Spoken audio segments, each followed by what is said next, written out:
पिछली क्लास में हमने चर्चा की थी प्रेजेंट परफेक्ट टेंस के बारे में, और प्रेजेंट परफेक्ट के सिंपल सेंटेंस का फार्मूला अपन ने लिखा था सब्जेक्ट प्लस हेल्पिंग वर्ब के रूप में हैज और हैव, और मेन वर्ब की थर्ड फॉर्म, और प्लस इसका ऑब्जेक्ट और इसका कंप्लीमेंट। मेन चीज क्या थी इसमें, सब्जेक्ट के अनुसार सिंगुलर सब्जेक्ट है तो हैज और प्लूरल सब्जेक्ट है तो हैव, और क्रिया की थर्ड फॉर्म, यही है प्रेजेंट परफेक्ट टेंस। अब अपन ने कल चर्चा की इसके बारे में, इसमें करेक्ट फॉर्म भरते हैं, उसके लिए हमें इसके एडवर्ब को देखना पड़ता है, एडवर्ब के बारे में भी चर्चा की। आज हम इसके नेगेटिव सेंटेंस के बारे में चर्चा करेंगे।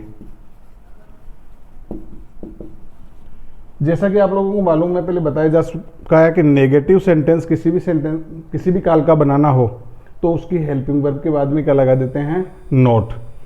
तो इसमें हेल्पिंग वर्ब के रूप में अपन ने क्या काम लिया था, हैज और हैव।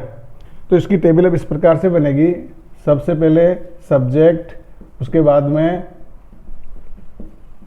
हैज और हैव अकॉर्डिंग टू सब्जेक्ट, और उसके बाद में मेन वर्ब की थर्ड फॉर्म, और बाकी का फार्मूला यथावत रहेगा। अब ये जो फार्मूला है मेन वर्ब, इसमें अपने को नेगेटिव बनाना था तो हैज हैव के बाद में क्या लगा दिया, नॉट। ये इसका तरीका है। जैसे कल अपन एक हिंदी सेंटेंस बनाया था, मैं अपना कार्य समाप्त कर चुका हूं, और मैं अपना कार्य समाप्त नहीं कर चुका हूं। मैं अपना कार्य समाप्त नहीं कर चुका हूं।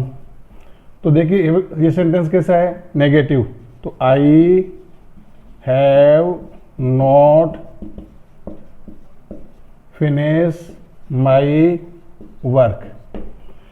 अब इस प्रकार का ये जो सेंटेंस है आई, और इसकी जो करेक्ट फॉर्म है ये कई दफ़े कई एग्जाम्स में भरवाई भी जा चुकी है। इसको अगर एग्जाम्स में करेक्ट फॉर्म के रूप में जो पूछा गया है वो इस प्रकार से पूछा गया है, not finished my work yet. और कल अपन ने बताया था कि जो येट इसमें एडवर्ब के रूप में अपन ने काम लिया है, ये येट नेगेटिव और इंट्रोगेटिव में काम आता है, और मोस्टली नेगेटिव में। तो इससे अपन ने पहचान लिया येट से कि ये कौन से काल का वाक्य है, प्रेजेंट परफेक्ट का है। और प्रेजेंट परफेक्ट में अपन सब्जेक्ट के अनुसार इसमें हैज हैव का प्रयोग करेंगे, और जहाँ क्रिया की फर्स्ट फॉर्म है वहाँ क्रिया की थर्ड फॉर्म काम में लेंगे। तो ये किस प्रकार से बनेगा, आई हैव नॉट फिनिश्ड, ये इसकी करेक्ट फॉर्म आएगी। ये तो हो गया इसका नकारात्मक बनाने का फार्मूला, जो सभी सेंटेंस में चलता है। हेल्पिंग वर्ब के बाद में क्या लगा देते हैं, नॉट, तो वाक्य कैसा बन जाता है, नेगेटिव। अब बनाते हैं इसके इंट्रोगेटिव सेंटेंस। इंट्रोगेटिव सेंटेंस के भी दोनों फार्मूले जैसे पहले अपने चल रहे थे।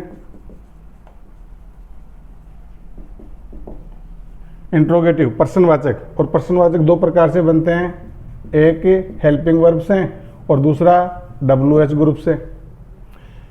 जब किसी हिंदी वाक्य की क्या शब्द वाक्य के प्रारंभ में आ जाता है या वाक्य के अंत में आता है, तो हम देखते हैं कि उसका जो प्रश्नवाचक वाक्य है वो हेल्पिंग वर्ब से बनेगा, और उसका उत्तर हमेशा जांच करके देख लें उसमें पर्सन से, उसमें हमेशा उसका उत्तर यस या नो में आता है। अब इसी को बना करके देखते हैं, have you finish your work, interrogative marks. अब देखिए इसमें सब्जेक्ट क्या है, यू, प्लूरल सब्जेक्ट है, क्या आ गया, हैव, और इसमें क्या आ गया, फिनिश्ड योर वर्क। ये हेल्पिंग वर्ब से, तो इसका उत्तर आएगा हाँ मैं अपना कार्य समाप्त कर चुका हूं, या ना मैं अपना कार्य समाप्त नहीं कर चुका। तो इसमें होगा yes I have finished my work, और no I have not finished my work. दूसरी चीज चलती है इसमें WH ग्रुप। WH ग्रुप में जो शब्द वाक्य के बीच में आ जाते हैं, क्यों, कब, कहाँ, कैसे आदि, तो उसके अंग्रेजी से वाक्य को प्रारंभ करते हैं। जैसे एक सिंपल सेंटेंस लेते हैं, वह भोजन पका चुकी है। ये सिंपल सेंटेंस है। She has cooked food. अब इसको अगर दूसरे तरीके से WH से इसका प्रश्न बनाएगा, वह क्या पका चुकी है, तो क्या बनेगा? What has she cooked? तो ये इसका नेगेटिव और इंट्रोगेटिव। तो इंट्रोगेटिव का फार्मूला किस प्रकार से बनेगा? WH और WH के बाद में हेल्पिंग वर्ब, हेल्पिंग वर्ब के बाद में इसका सब्जेक्ट और सब्जेक्ट के बाद में इसकी मेन वर्ब की थर्ड फॉर्म, इसके बाद में इसका ऑब्जेक्ट और इसका कंप्लीमेंट और अंत में इसके इंट्रोगेटिव मार्क्स। ये हो गया इसका इंट्रोगेटिव सेंटेंस बनाने का तरीका। और अगर इंट्रोगेटिव सेंटेंस इंट्रोगेटिव नेगेटिव बनाएंगे, इंट्रोगेटिव नेगेटिव, देखिए सबसे पहले वाक्य कैसा है? इंट्रोगेटिव, प्रश्नवाचक है तो वाक्य को सबसे पहले प्रश्नवाचक वाला रूल्स लगाएंगे। और नेगेटिव है तो नेगेटिव में हम क्या काम में लेते हैं? नोट। तो ये नोट अपने स्थान पे रह जाएगा, लेकिन हेल्पिंग वर्ब इसकी जो है वो हमेशा सब्जेक्ट से पहले चलेगी। तो इसकी टेबल कैसे बनेगी? अगर WH ग्रुप कोई है तो ठीक है, नहीं तो इसकी हेल्पिंग वर्ब प्लस सब्जेक्ट, उसके बाद में नोट प्लस मेन वर्ब की वही थर्ड फॉर्म और वही उसका ऑब्जेक्ट, बाकी सेंटेंस वैसे की वैसे रहेगा। तो नोट अपने स्थान पर रहेगा, लेकिन हेल्पिंग वर्ब कहाँ चली जाएगी? सब्जेक्ट से पहले, और WH ग्रुप जहां है वहीं रहेगा। क्या वह भोजन नहीं पका चुकी है? ये एक सेंटेंस है। अब कैसा ये?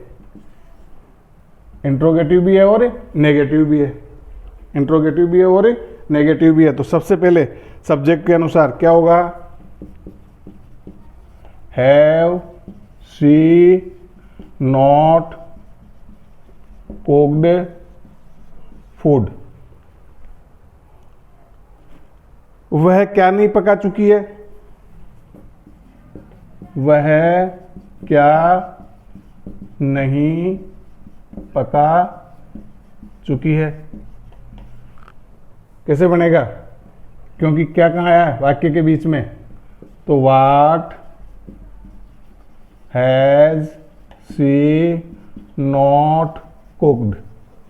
ये इस प्रकार से इसके इंट्रोगेटिव नेगेटिव सेंटेंस भी हम बना सकते हैं।